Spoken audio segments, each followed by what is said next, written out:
Picture this. It's December 2nd, 1805, 4 a.m. Austerlitz, Moravia, modern Czech Republic. You're a French soldier, infantry, in Napoleon's Grand Armee. You've been awake all night, cold, freezing. December in Central Europe. You're positioned on low ground, bad terrain, defensively weak. Above you, the Pratzen Heights, a plateau, the high ground, the key to the battlefield, and the coalition has it, 85,000 Russians and Austrians, led by Tsar Alexander I and the Austrian Emperor Francis II. They're looking down at you, 70,000 Frenchmen outnumbered on bad terrain. You're cold, tired, hungry, and you're confused, because yesterday, Napoleon abandoned the Pratzen Heights, just gave it up, retreated to low ground. Everyone's asking, why? Why give up the high ground? That's suicide. The Russians are celebrating. Napoleon's scared. He's weak. We'll crush him tomorrow. Then, 6 a.m. The sun rises through the fog, slowly, burning off the mist. You see, thousands of Russian soldiers marching down from the Pratzen Heights, leaving it, moving south toward your right flank. They're trying to cut you off, surround you, destroy you. But you see something else. French troops, hidden in the fog, all night, 27,000 men, led by Marshal Soult, waiting at the base of the Pratzen Heights. And now, the Russians have left the heights, marched south. The plateau is open. Napoleon gave a speech last night. You remember his words. Tomorrow, the sun will rise on our greatest victory. You didn't understand. Then, now, you do. The fog lifts. The sun breaks through. Golden. Brilliant. The sun of Austerlitz. And you realise this was planned. Napoleon wanted them on the heights, then wanted them to leave. He baited them off the key terrain, and now he's taking it. You hear the order, drums, trumpets. Forward, take the Pratzen Heights. 27,000 Frenchmen, charging uphill at the undefended plateau. The Russians realise, too late. Wait, we left the heights. They try to turn back. Can't. They're too far south. Committed. In 1 hour, the French control the Pratzen Heights, the centre of the battlefield, the commanding terrain, and now Napoleon splits the coalition army in two. The Russians to the south, cut off, surrounded, dying. The Russians to the north, cut off, retreating, panicking. In 9 hours, the battle is over. 15,000 coalition dead, 11,000 captured, the rest fleeing. French casualties, 1,300 dead, 7,000 wounded. It's not a battle, it's a masterpiece. The greatest tactical victory in Napoleon's career, maybe in all of military history, and it happened in one day. December 2nd, 1805, the day Napoleon became inevitable. If you want to understand how one man's genius destroyed two empires in 24 hours, hit that subscribe button. This is the story of Austerlitz, the perfect battle when tactical genius met imperial arrogance, and genius won completely. Let's start with how Napoleon got to Austerlitz and why everyone thought he was doomed. 1805, Napoleon Bonaparte, Emperor of France, age 36. 5 years ago, he was just a general, a Corsican nobody, now Emperor, crowned himself. 1804, Notre Dame Cathedral. He's conquered Italy, defeated Austria, made peace with Russia. France is the dominant power in Europe by force. But the rest of Europe, terrified. Britain, Austria, Russia. They form the Third Coalition, 1805. We'll destroy Napoleon, together, before he conquers everything. Britain provides money, Austria and Russia provide armies. The plan? Invade France from multiple directions, overwhelm him. Napoleon has a different plan. They're forming armies? I'll destroy them, before they're ready. August 1805. Napoleon's at Boulogne, northern France, planning to invade Britain. 200,000 troops, ready to cross the Channel. Then, news arrives. Austria's mobilising 95,000 troops marching toward Bavaria. Napoleon pivots instantly. Forget Britain. We march east. We destroy Austria. before Russia arrives. He moves his entire army, 200,000 men, from Boulogne to Bavaria in 3 weeks, 300 miles, the fastest strategic movement in history until that point. The Austrians are shocked. How did he get here so fast? October 1805, Ulm, Bavaria. Napoleon surrounds 60,000 Austrians, cuts them off, forces surrender, without a major battle, just maneuver. Genius logistics. 60,000 Austrians, gone in 1 week. Then, November. Napoleon enters Vienna, the Austrian capital, captures it. Unopposed, the Austrians fled. He's won, basically. Austria's defeated. But there's a problem. Russia. Tsar Alexander I, 28 years old, romantic, idealistic, hates Napoleon. He's marched 90,000 Russians west to save Austria. And now, Napoleon's deep in Austrian territory. Vienna, 800 miles from Paris. His supply lines are stretched. His army's tired. Winter's coming. The Russians? Fresh. 90,000 soldiers, plus what's left of the Austrians. 30,000. 120,000 coalition troops marching toward Napoleon. Napoleon has 70,000 at Austerlitz. He's outnumbered, far from home, in enemy territory. Everyone thinks he's trapped, he's finished. Napoleon thinks, perfect, exactly where I want them. November 1805. Napoleon's at Austerlitz, Moravia, waiting for the coalition. His marshals are worried. We're outnumbered. We should retreat, back to Vienna, regroup. Napoleon refuses. No, we fight, here. Why? Because he's studied the terrain. The Pratzen Heights, a plateau, 700 feet high, dominates the entire battlefield. Whoever controls the heights controls the battle. Napoleon knows this. The coalition knows this. So, Napoleon does something insane. He gives up the heights, abandons them, retreats to low ground. His officers are stunned. Why? That's suicide, Napoleon smiles.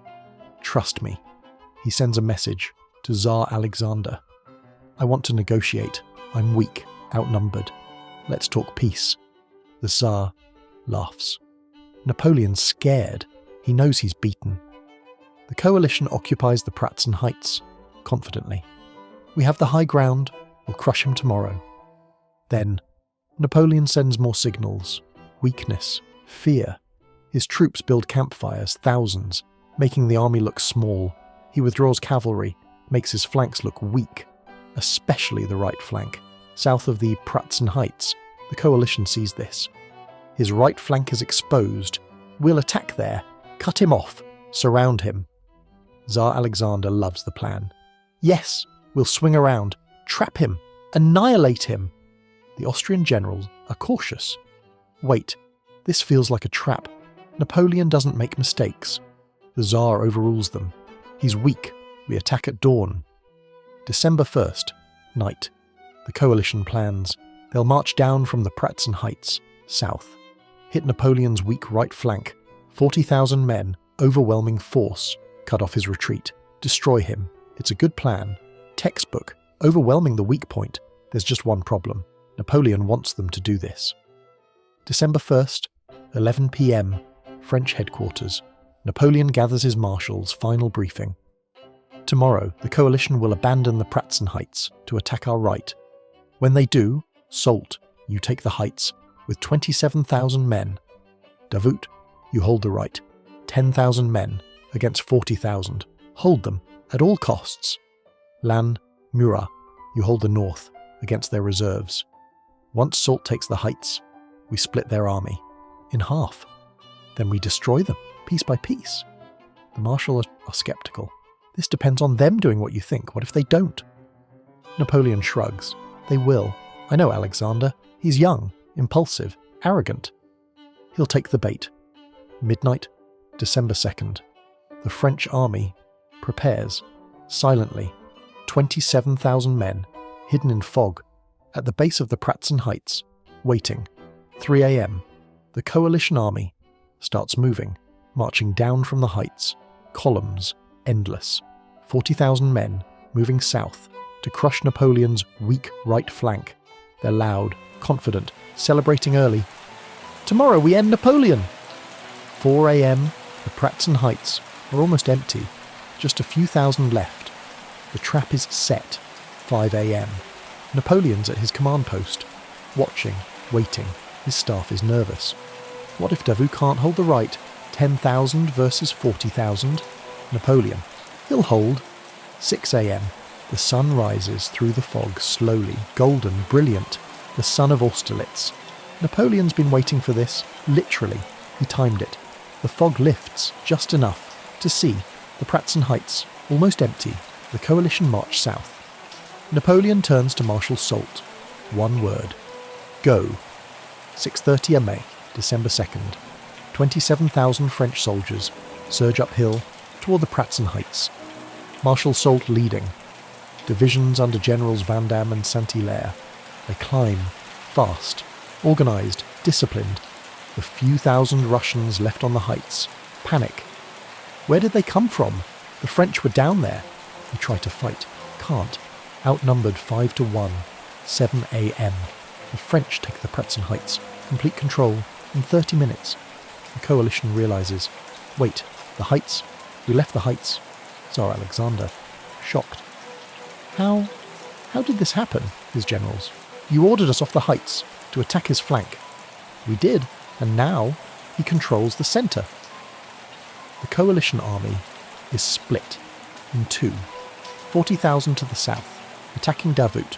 45,000 to the north, reserves, confused, and the French control the middle, the high ground. Napoleon's on the heights now, looking down, watching, his generals nervous. The south, Davout. He's outnumbered 4-1. Napoleon, calm.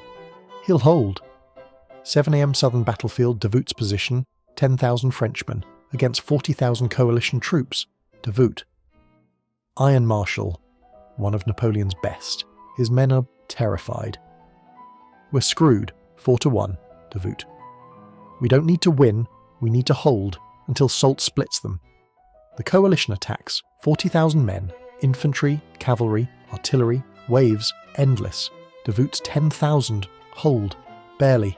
Musket fire, artillery, hand-to-hand, brutal for 2 hours, 7 a.m. to 9 a.m. The French line bends, doesn't break. Soldiers dying, officers dying. Davout personally rallying. Hold! Just hold! 8:30 a.m. A messenger from Napoleon. Soult's attacking from the heights into their flank. 10 minutes. Davout. Relief. 10 minutes. We hold 10 more minutes. His men, exhausted, bleeding.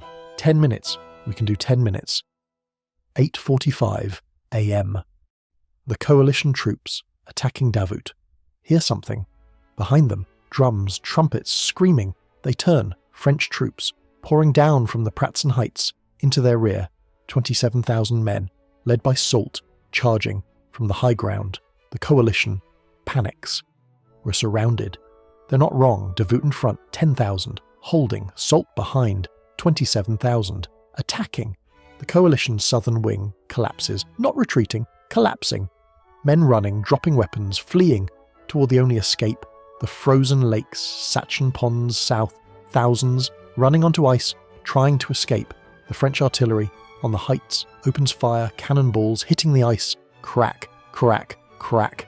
The ice breaks. Men fall through, thousands, drowning, in armour, can't swim, can't escape, screaming, thrashing, dying.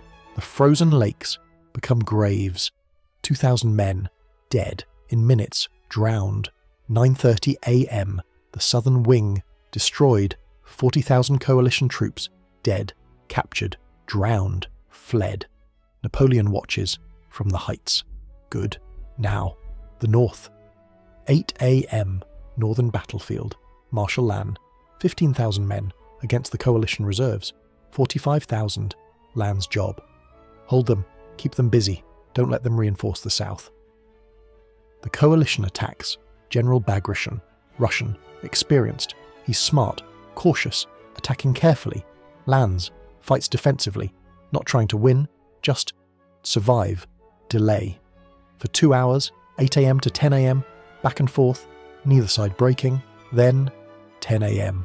A messenger. The south is destroyed. Soult's turning north. coming to help. Lannes grins. Finally, now we attack. He orders. Forward, push them, break them. 15,000 Frenchmen charge into 45,000 Russians. Sounds insane, but the Russians are already shaken. News arrived. The south collapsed, the centre's gone. We're alone. Their morale breaks. Bagration orders retreat. Fall back. Organised. Don't panic. His troops panic anyway. 10:30 a.m. The northern wing retreating, routed. Murat's cavalry, 5,000 horsemen, charge into the fleeing Russians, cutting, slashing, pursuing. It's not a battle anymore, it's a hunt. For 2 hours, 10:30 a.m. to 12:30 p.m, the French chase. The coalition runs, thousands cut down, thousands captured. By 1 p.m, the Battle of Austerlitz is over. 9 hours. From 6:30 a.m. to 3:30 p.m, 85,000 coalition troops destroyed, 15,000 dead, 11,000 captured, 20,000 wounded. The rest fled. French casualties: 1,300 dead, 7,000 wounded, 900 captured. It's not a battle, it's a masterpiece. 3 p.m, December 2nd. The Pratzen Heights, Napoleon, standing, looking over the battlefield, bodies everywhere, thousands, frozen lakes red with blood, his marshals congratulating. Sire, the greatest victory ever. Napoleon, quiet, thoughtful. Yes, this one. This was perfect. The son of Austerlitz. People will remember this forever. He's right. 4 p.m, Tsar Alexander, fleeing, crying, literally crying. His army destroyed, his pride shattered. He's 28 years old. This was his first campaign, his first command, and he lost to Napoleon completely. Emperor Francis of Austria, also fleeing, humiliated, his capital occupied, his army destroyed, his empire broken. December 4th. 2 days later, Austria sues for peace. Treaty of Pressburg. They give up completely. Lose territory, pay reparations, leave the coalition. Russia retreats, back east, licking wounds. The Third Coalition, over in one battle, in one day. Napoleon, at the peak of his power, age 36, he controls France, Italy, Germany, Holland, Spain soon. Europe is his, for now. What made Austerlitz perfect? 3 things. Deception. Napoleon baited them off the high ground, made them think he was weak, scared, vulnerable. They took the bait, left the key terrain, committed to his weak flank. Timing.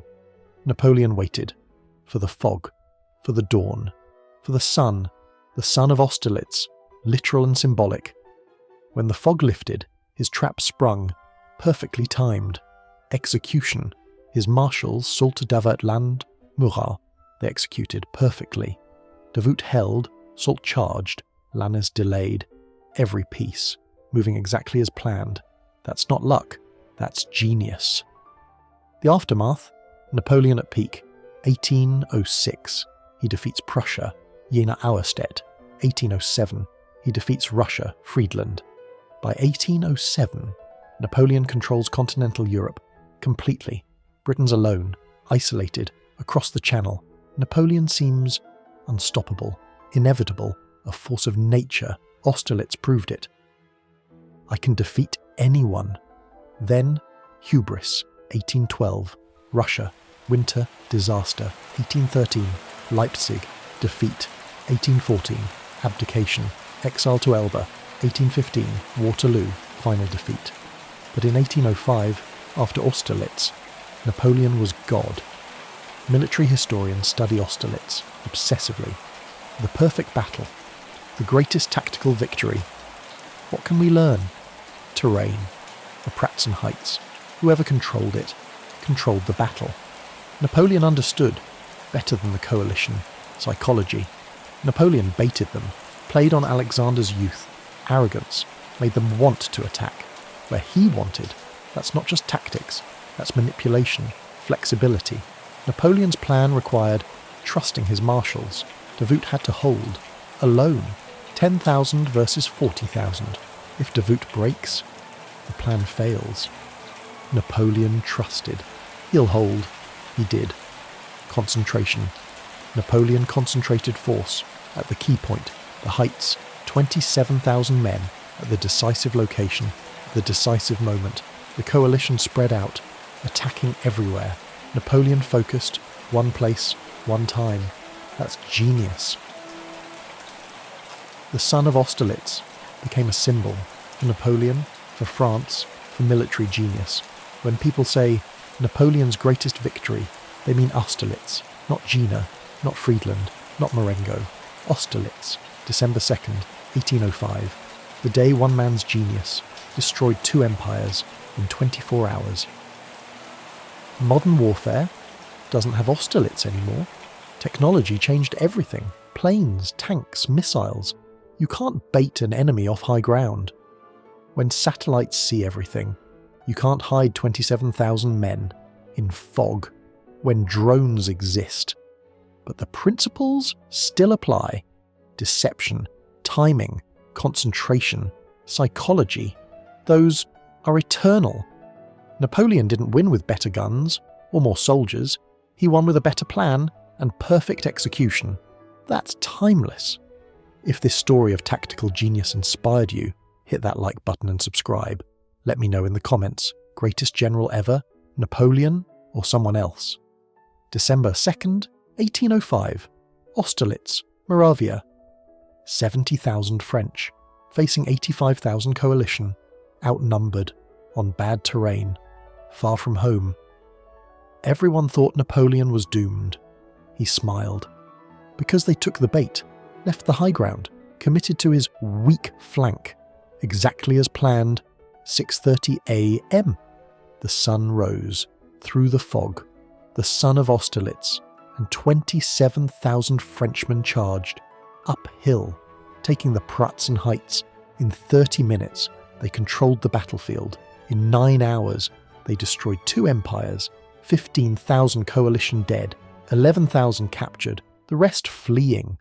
French casualties, 1,300 dead. It wasn't a battle, it was a masterpiece, the greatest tactical victory in history, when genius met arrogance, and genius won. Completely, perfectly, inevitably.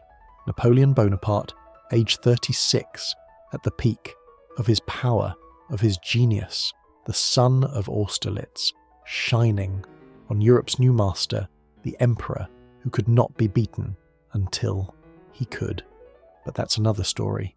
December 2nd, 1805, Austerlitz, the perfect battle, where 70,000 destroyed 85,000 in one day, through genius, through deception, through perfect execution. Napoleon's masterpiece, the son of Austerlitz, still shining 220 years later, in military academies, in history books, in memory, the day one man proved what genius can do.